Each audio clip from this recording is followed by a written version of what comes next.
let's just suggest that there are a litany of issues facing higher education when it comes to cybersecurity. First and foremost is the sheer volume of digital assets that we collect, produce, distribute, share, manage.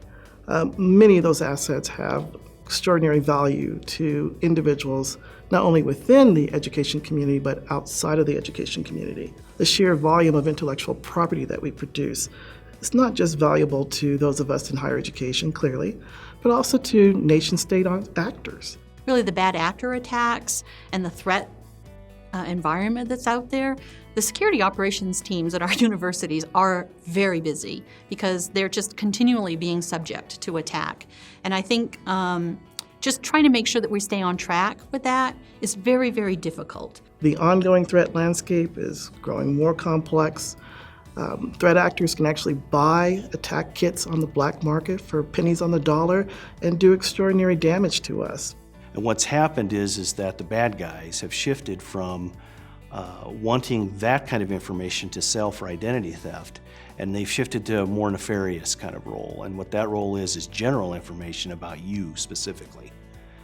And thus the rise of the chief privacy officer, right?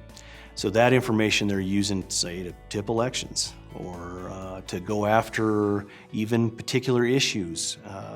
That kind of weaponization of social media like we saw in 2016 is a paradigm shift.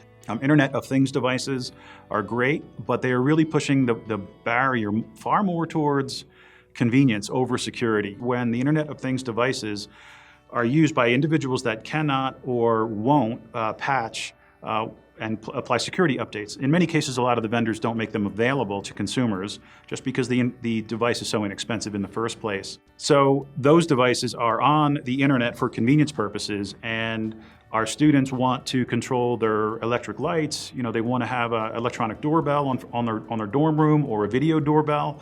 And these are devices that really are outside of the administrative domain of our control, and we really don't know what they're doing on our network. So we can mitigate that risk only to a certain extent, but they can also be leveraged for distributed denial of service attacks. And the other thing on the information security side that just is continuing to grow is our compliance obligations.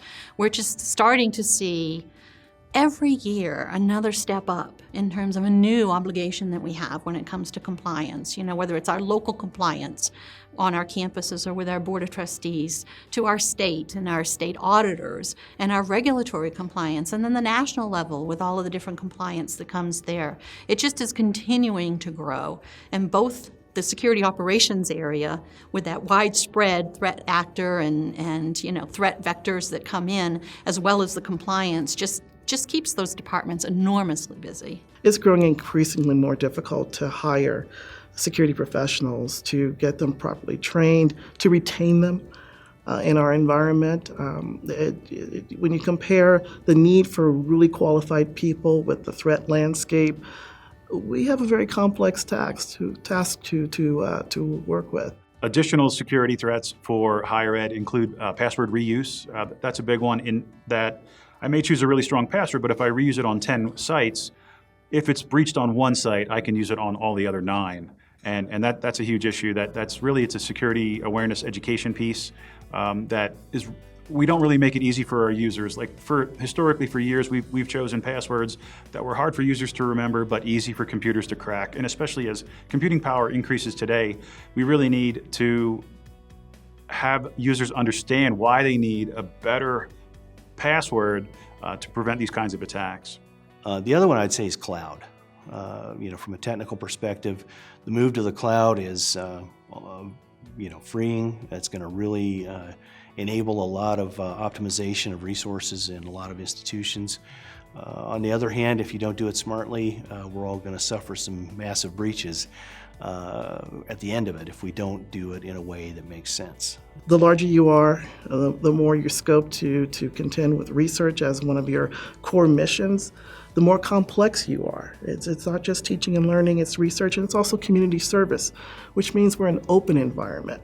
We welcome people from all over the world, and yet it is highly likely that someone is going to cross our path who may not look at us as their best friend. so to speak.